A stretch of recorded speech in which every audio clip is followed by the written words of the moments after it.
Hello friends, I am Rituparna. Welcome to my channel parenthoodindia.com। আজকে আমি যে টপিকটা নিয়ে কথা বলবো সেটা হচ্ছে খুব কমন মিথ যেটা আমাদের ক্ষেত্রে রয়েছে, specially for breast feeding mother. যারা বাচ্চাকে ব্রেস্ট ফিড করায় তাদের জন্য দেখবেন প্রচণ্ড কমন কিছু মিথ আছে যেগুলো বলা হয় যে এগুলো করা উচিত নয় ডিউরিং ব্রেস্ট ফিডিং। তো সেইগুলো সম্পর্কে আমি, যেগুলো মোস্ট কমন সেগুলো সম্পর্কে আমি আজকে ডিসকাস করবো। এক নম্বর যেটা, সেটা হচ্ছে আপনি যদি দেখবেন মানে এটা বলা হয় যে মাকে বেশি রিচ খাবার বা বেশি হেভি ফুড এইসব যেন না দেওয়া হয়, একদম ব্ল্যান্ড ফুডস দিতে। কারণ মায়ের যদি ইনডাইজেশন হয়, যদি মায়ের অম্বল হয়, তাহলে বাচ্চাদেরও সেটা পাস অন হবে, বাচ্চাদেরও শরীর খারাপ হবে। এটা মিথ। আর আমি যে কটা মিথের কথা বলছি এগুলো প্রত্যেকটা আমার ডক্টরের সাথে ডিসকাস করার পরেই বলছি।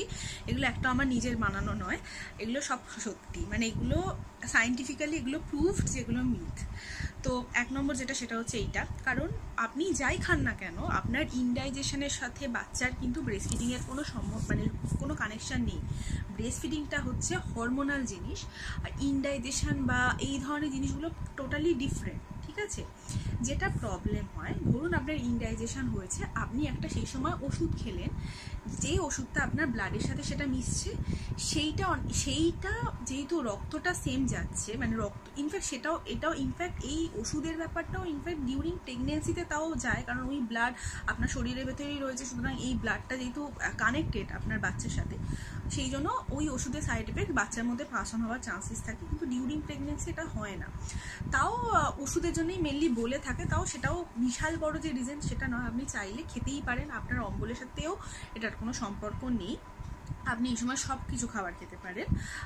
বাট হ্যাঁ, আপনার শরীর খারাপ হলে আপনারই কষ্ট আপনার বাচ্চা টেক কেয়ার করতে, সেই হিসেবে বলা হয় এমন কোনো খাবার খাবেন না যেটা খেলে আপনার শরীর খারাপ করে বা ইনডাইজেশন হয় বা কিছু হয়। তার মানে এই নয় যে আপনি বাইরের ফুড খাবেন না, এই নয় যে আপনি চিকেন খাবেন না, মাটন খাবেন না, কিছু খাবেন না, ব্ল্যান্ড ফুড খাবেন, একদম না, কোনো কারণ নেই, এটার কোনো দরকারও নেই। এটা হলো এক নম্বর। দু নম্বর হচ্ছে, এটার অনেকে বলে যে আপনি মানে বাচ্চা হওয়ার পরেই প্রথম 2 ঘন্টা যেটা কোলোস্ট্রাম বেরোয় সেটা নাকি বাচ্চাকে খাওয়ানো উচিত নয়। এটা যে বলে অত্যন্ত ভুল কথা এটা, কারণ ওই কোলোস্ট্রাম মানে সব থেকে বোধহয় ইম্পর্টেন্ট জিনিস এই ব্রেস্ট ফিডিংয়ের মধ্যে, সেটা হচ্ছে কোলোস্ট্রাম, যেটা বাচ্চা হওয়ার পরে প্রথম 2 ঘন্টার পর থেকেই বলা হয় বাচ্চাকে দিতে। হলুদ রঙের যে মিল্কটা হয় আর কি, ইয়েলো মিল্ক যেটাকে আমরা বলে থাকি, কারণ এই মিল্কটার মধ্যে প্রচুর ইমিউনিটি মানে ফ্যাক্টরস থাকে, যেটা খেলে বাচ্চার ইমিউনিটি সিস্টেম ভীষণ স্ট্রং হয়, লং টার্মে গিয়ে বাচ্চা অনেক হেলদি হয়। হেলদি ইন দ্য সেন্স আমি ফ্যাট সেটা বলছি না, হেলদি বলতে বাচ্চার ইমিউনিটি পাওয়ার অনেক স্ট্রং হয়। সুতরাং colostrum is very important for the new born baby, এটা কোনোদিন মিস করবেন না আপনারা। এটা একটা। আরেকটা যেটা হয় যে আইসক্রিম বেশি না খাওয়াই ভালো, কারণ আইসক্রিম খেলে যদি ঠান্ডা লাগে তাহলে বাচ্চার মধ্যেও সেটা পাস অন হবে। আগেন এটা মিথ।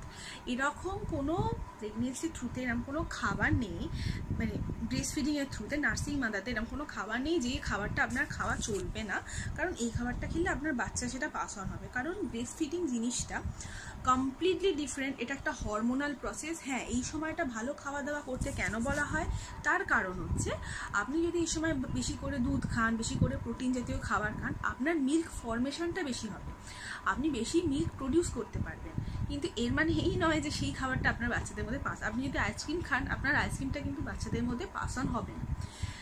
তো সুতরাং এই ধরনের সমস্ত রকমের মিথ যেগুলো আছে সেইগুলো আপনারা প্লিজ ফলো করবেন না। যদি কেউ আপনাকে বলে থাকে, আপনি তাকে পরিষ্কার বলে দেবেন যে এগুলো ভুল কথা। এগুলো আমার নিজের ডক্টরের সাথে পার্সোনালি ডিসকাস করার পরে আপনাদের সাথে শেয়ার করছি, কারণ আমার মনে হয়েছে এটা খুব কমন একটা জিনিস যেটা আপনারা অনেকেই হয়তো ফেস করে থাকবেন।